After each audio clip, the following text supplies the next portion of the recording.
నమస్తే, welcome to burning issue.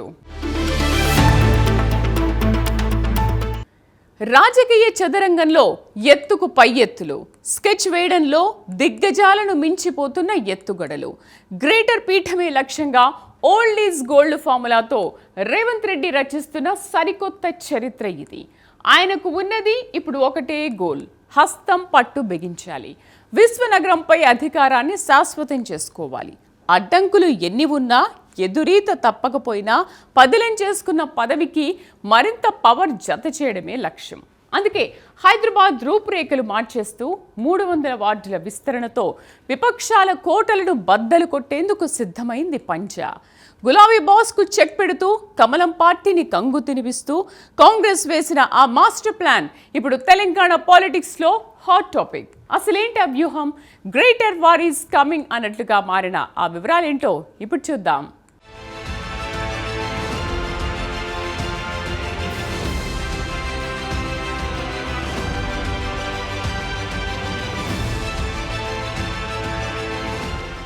Telangana రాజకీయ ముఖ చిత్రాన్నే మార్చే దిశగా రాష్ట్ర ప్రభుత్వం మరో సంచలన నిర్ణయానికి తెరతీసింది. గ్రేటర్ హైదరాబాద్ మున్సిపల్ కార్పొరేషన్ పరిధిని భౌగోళికంగా, రాజకీయంగా సమూలంగా మార్చేస్తూ వార్డుల సంఖ్యను ఏకంగా 150 నుంచి 300కు పెంచేందుకు రంగం సిద్ధం చేసింది.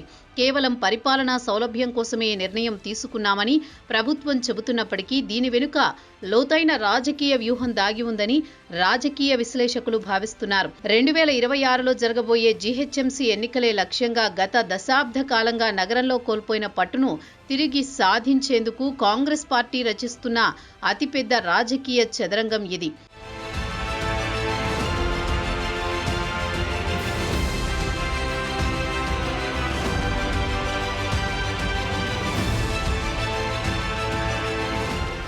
చరిత్ర పునరావృతం అవుతోందా అన్నట్లుగా ప్రస్తుత ముఖ్యమంత్రి రేవంత్ రెడ్డి, దివంగత నేత వైఎస్ రాజశేఖర్ రెడ్డి ఫార్ములాను యథాతథంగా అమలు చేస్తున్నారు. 2007లో నాటి ఉమ్మడి రాష్ట్రంలో రాజశేఖర్ రెడ్డి కాంగ్రెస్ హయాంలో ముఖ్యమంత్రిగా ఉన్నప్పుడు అప్పటి ఎంసీహెచ్ను చుట్టుపక్కల ఉన్న 12 మున్సిపాలిటీలతో విలీనం చేసి జీహెచ్ఎంసీగా ఆవిష్కరించారు. ఈ నిర్ణయం అప్పటి వరకు నగరంలో బలంగా ఉన్న తెలుగుదేశం పార్టీని, ఎంఐఎం ప్రాబల్యాన్ని దెబ్బకొట్టడమే కాకుండా 2009 ఎన్నికల్లో కాంగ్రెస్ పార్టీకి 52 సీట్లు కట్టబెట్టి మేయర్ పీఠం దక్కేలా చేసింది. ఇప్పుడు అదే మ్యాజిక్ ను మరోసారి క్రియేట్ చేయడానికి రేవంత్ పావులు కదుపుతున్నారు.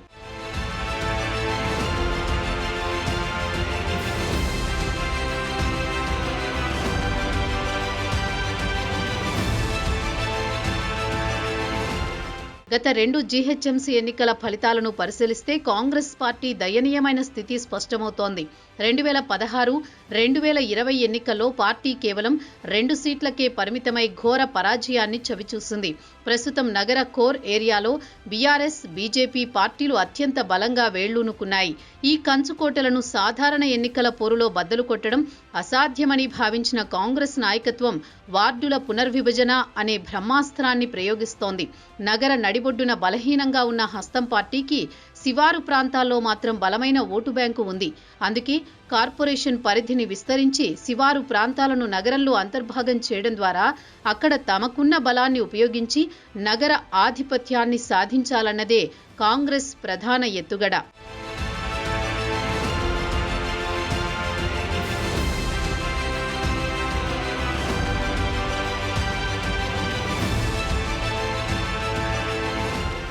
ముఖ్యమంత్రి మదిలోని ప్రతిపాదన అమల్లోకి వస్తే జీహెచ్ఎంసీ రూపురేఖలే మారిపోనున్నాయి.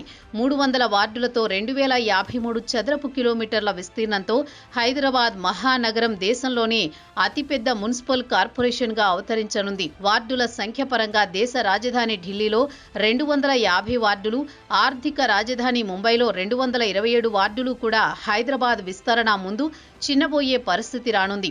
ఇంతటి భారీ విస్తరణ ద్వారా నియోజకవర్గాల వారీగా ఉన్న సామాజిక, రాజకీయ సమీకరణాలను పూర్తిగా మార్చేసి ప్రతిపక్ష పార్టీలను ఆత్మరక్షణలో పడేయాలని అధికార పార్టీ యోచిస్తోంది.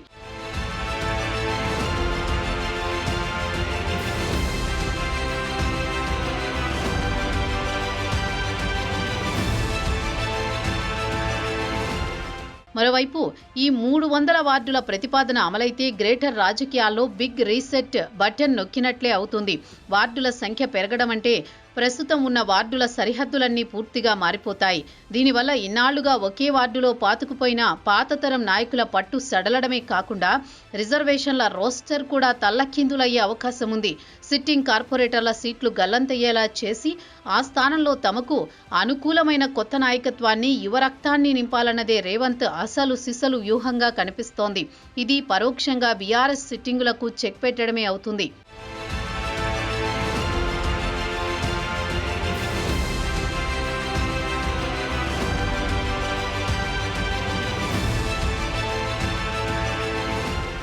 రాజకీయ చదరంగంలో ఎవరి వ్యూహాలు వారివి, ఎవరి ఎత్తుగడలు వారివి.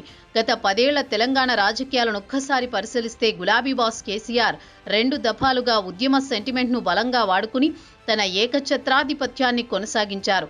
కానీ నేడు కాంగ్రెస్ పార్టీకి ఆ వెసులుబాటు లేదు, ఆ అవసరం కూడా లేదు. ఎందుకంటే తెలంగాణ కాంగ్రెస్ అధికారంలోకి వచ్చింది సెంటిమెంట్తో కాదు, కేవలం రేవంత్ రెడ్డి అనే ఒక నాయకుడి పోరాట పటిమతోనే అని చెప్పక తప్పదు. ఎలాంటి కుయుక్తులు లేకుండా ఇప్పటి వరకు ప్రభుత్వంపై స్కామ్ అనే మచ్చ పడకుండా పార్టీని ఒంటి చేత్తో అధికార పీఠంపై కూర్చోబెట్టిన ఘనత రేవంత్ రెడ్డిదేనని రాజకీయ వర్గాలు విశ్లేషిస్తున్నాయి.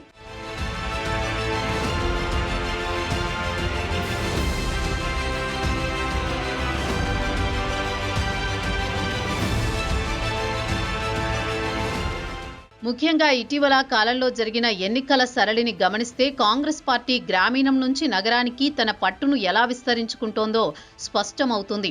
2023 అసెంబ్లీ ఎన్నికల్లో గ్రామీణ ప్రాంతాల్లో క్లీన్ స్వీప్ చేసిన కాంగ్రెస్ ఆ తర్వాత జరిగిన కంటోన్మెంట్ ఉప ఎన్నికల్లోనూ జెండా ఎగురవేసింది. ఇక తాజాగా జరిగిన జూబ్లీహిల్స్ ఉప ఎన్నిక ఫలితాలైతే నగర రాజకీయాలనే మార్చేశాయి. అక్కడ బీఆర్ఎస్ సిట్టింగ్ సీటును కాంగ్రెస్ కైవసం చేసుకోవడం గులాబీ పార్టీ కంచుకోటలు బద్దలవుతున్నాయనడానికి నిదర్శనం. ఒకప్పుడు నగరంలో కాంగ్రెస్ అంటేనే కనుమరుగయ్యే పరిస్థితి నుంచి నేడు వరుస విజయాలతో ప్రధాన శక్తిగా ఎదిగింది. మరోవైపు జాతీయ పార్టీ బీజేపీకి కనీసం డిపాజిట్ కూడా దక్కకపోవడం ఆ పార్టీ దుస్థితికి అద్దం పడుతోంది.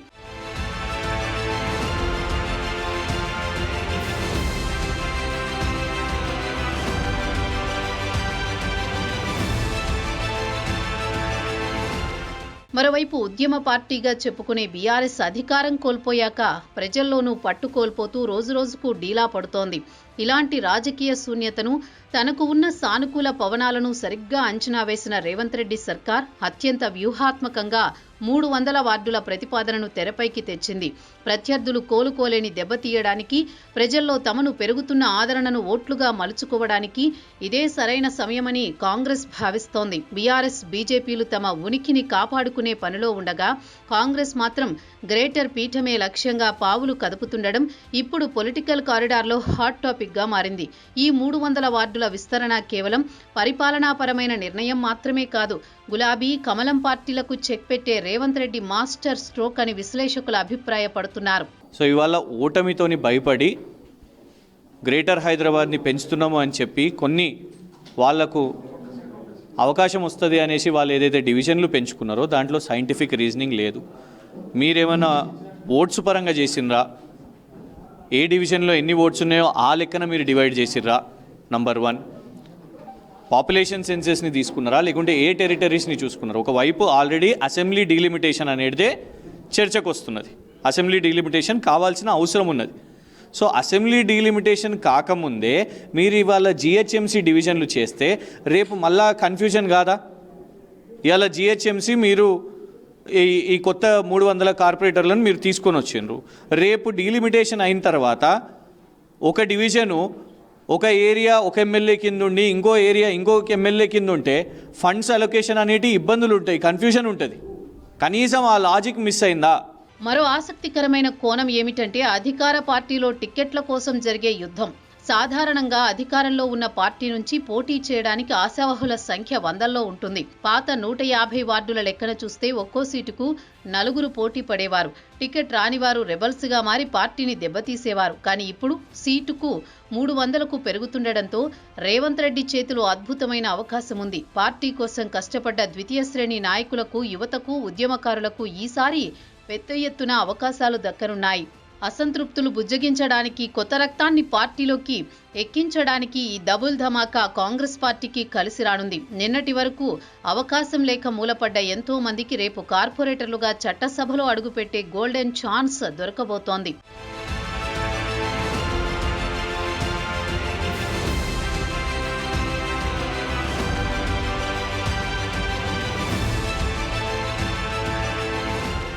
అన్నింటికంటే మించి అందరి కళ్ళు ఇప్పుడు ఆ ప్రధాన పీఠంపైనే ఉన్నాయి. దేశంలోని అతిపెద్ద కార్పొరేషన్గా మారుతున్న వేళ గ్రేటర్ మేయర్ పదవి ఇకపై అలంకారప్రాయం మాత్రమే కాదు, రాష్ట్ర రాజకీయాల్లోని అత్యంత కీలకమైన పవర్ సెంటర్గా మారబోతోంది. విస్తరించిన హైదరాబాద్ జనాభా, పెరిగిన బడ్జెట్ దృష్ట్యా భవిష్యత్తు మేయర్కు ఉండే పవర్ ఒక కేబినెట్ మంత్రికి ఉండే పవర్తో సమానమని విశ్లేషకులు అంచనా వేస్తున్నారు. అందుకే ఈ అత్యున్నత పీఠంపై తన నమ్మిన బంటును, అత్యంత సమర్థుడైన నాయకుడిని కూర్చోబెట్టి హైదరాబాద్ కింగ్ అనిపించుకోవాలని రేవంత్ రెడ్డి స్కెచ్ వేస్తున్నారు. మేయర్ పీఠం దక్కించుకోవడానికి సగం తెలంగాణపై పట్టు సాధించవచ్చన్నది అసలు టార్గెట్.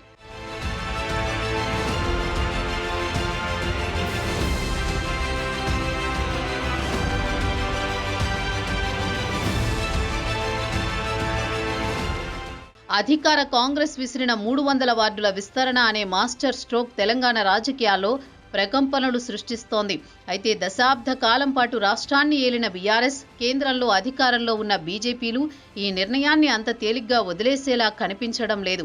రేవంత్ రెడ్డి వేసిన స్కెచ్ను తిప్పికొట్టడానికి ఆ రెండు పార్టీలు 3 ప్రధాన అస్త్రాలను సిద్ధం చేసుకుంటున్నట్టు స్పష్టమవుతోంది. అవి న్యాయ పోరాటం, ఆర్థిక భారం పేరుతో సెంటిమెంటు రగిల్చడం, పరిపాలనా వైఫల్యాలను ఎండగట్టడం.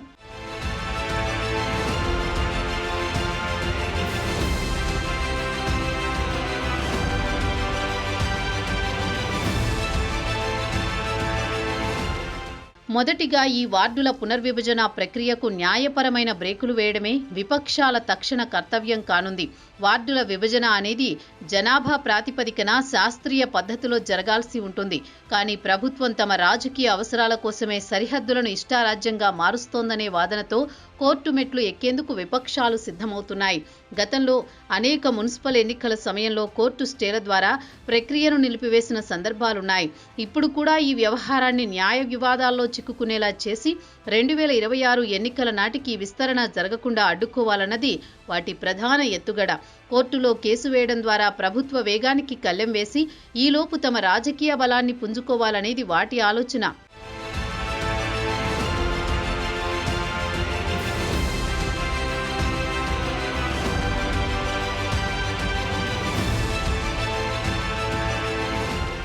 రెండవది అత్యంత బలమైనది ఆర్థిక అస్త్రం. గ్రేటర్ హైదరాబాద్ పరిధిలోకి కొత్తగా చేరుతున్న శివారు ప్రాంత ప్రజలను లక్ష్యంగా చేసుకుని విపక్షాలు పన్నుల భారం అనేది ప్రచారాన్ని ఉధృతం చేసే అవకాశాలు ఉన్నాయి. జీహెచ్ఎంసీలో విలీనమైతే ఆస్తి పన్నులు, నీటి బిల్లులు, రిజిస్ట్రేషన్ ఛార్జీలు విపరీతంగా పెరుగుతాయని, ఇది సామాన్యుడి నడ్డి విరిచే చర్య అని ప్రజల్లోకి బలంగా తీసుకువెళ్లే ప్రయత్నం జరగవచ్చు. అభివృద్ధి పేరుతో ప్రభుత్వం పన్నుల మూత మోగిస్తుందనే నెరేటివ్ను ప్రజల్లో నాటడం ద్వారా ప్రస్తుతం కాంగ్రెస్ వైపు ఉన్న శివారు ఓటర్లను భయపెట్టి తమ వైపు తిప్పుకునే వ్యూహాన్ని బీఆర్ఎస్, బీజేపీలు అమలు చేయనున్నాయి. మధ్యతరగతి ప్రజలు ఆర్థిక అంశాల పట్ల సున్నితంగా ఉంటారు కాబట్టి ఈ వ్యూహం అధికార పార్టీకి గట్టి సవాలుగా మారే అవకాశం ఉంది. గెజెట్లో 300 వార్డులు మేము ఈ యొక్క జిహెచ్ఎంసీ పెడతామని చెప్తున్నారు. 69 లక్షల జనాభా ఉన్న హైదరాబాద్ని, అంటే ఓటర్లని, జిహెచ్ఎంసీ ఓటర్లని 1,69 లక్షల ఒక జనాభాని తీసుకువచ్చి హైదరాబాద్ నగరాన్ని విస్తరణ పెంచి ఇది దేశంలోనే అతిపెద్ద నగరం కింద మారుస్తారు అనేటువంటి ఆలోచన చేశారు. ముందుగా దీంట్లో ట్యాక్స్ ఈ గ్రామీణ ప్రాంతాల్లో పెరుగుతుంది. రోడ్లు లేవు, ఫెసిలిటీస్ లేవు, సివరేజ్ సిస్టమ్ లేదు, వాటర్ లైన్స్ లేవు, ఎలక్ట్రిసిటీ ఫుల్ ఫ్లెజ్గా లేదు ఈ గ్రామాలకు పోవడానికి. దాంట్లో రైతుల ఒక భూములు చాలా ఉన్నాయి, వాళ్ళు కన్వర్జన్స్కి పెడితే ఇంతవరకు మీరు కన్వర్ట్ చేయలేదు, ఇండస్ట్రీ ల్యాండ్ మాత్రం కన్వర్ట్ చేస్తున్నారు. ఈ రకమైనటువంటి అనేకమైనటువంటి మేము ఆ రోజు మా ఒక అభ్యంతరాన్ని మీరు లేవదీస్తే అవన్నీ కూడా పక్కకు దోసుకొని ఈరోజు ఒక జియో తీసుకోవడం జరిగింది. చివరగా ప్రభుత్వ పరిపాలనా సామర్థ్యాన్ని ప్రశ్నించడం. ప్రస్తుతం ఉన్న 150 వార్డుల్లోనే మౌలిక వస్తువులు, డ్రైనేజీ, ట్రాఫిక్ వంటి సమస్యలను పరిష్కరించడంలో ప్రభుత్వం విఫలమవుతోందని, అలాంటప్పుడు 300 వార్డులను ఎలా నిర్వహిస్తారని విపక్షాలు నిలదీయనున్నాయి. తాము అధికారంలో ఉన్నప్పుడు హైదరాబాద్ బ్రాండ్ ఇమేజ్ను ఎలా పెంచామో గుర్తు చేస్తూ కాంగ్రెస్ పాలనలో నగర ప్రతిష్ట మసకబారుతోందని బీఆర్ఎస్ ప్రచారం చేసే అవకాశం ఉంది. ఇక బీజేపీ కేంద్ర నిధుల వినియోగంపై శ్వేతపత్రం డిమాండ్ చేస్తూ రాష్ట్ర ప్రభుత్వ వైఫల్యాలను ఎత్తిచూపే ప్రయత్నం చేస్తుంది. విశ్వనగరం పేరుతో పాత హామీలే నెరవేరలేదని, ఇప్పుడు విస్తరణ పేరుతో ప్రజల దృష్టి మళ్లించే ప్రయత్నం చేస్తున్నారని విమర్శనాస్త్రాలు సంధించవచ్చు.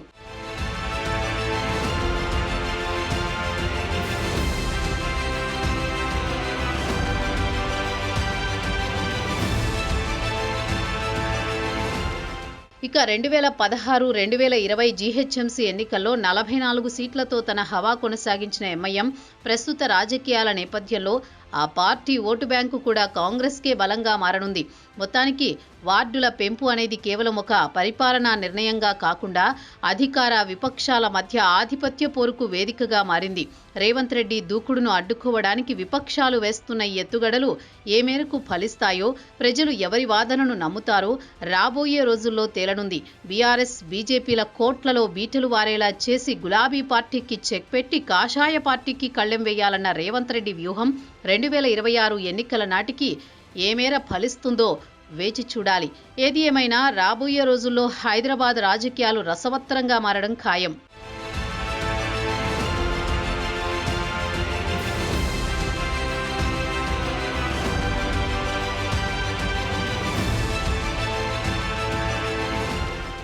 ఇది గ్రేటర్ విస్తరణ వెనుక దాగిన అసలు సిసలు రాజకీయ చదరంగం.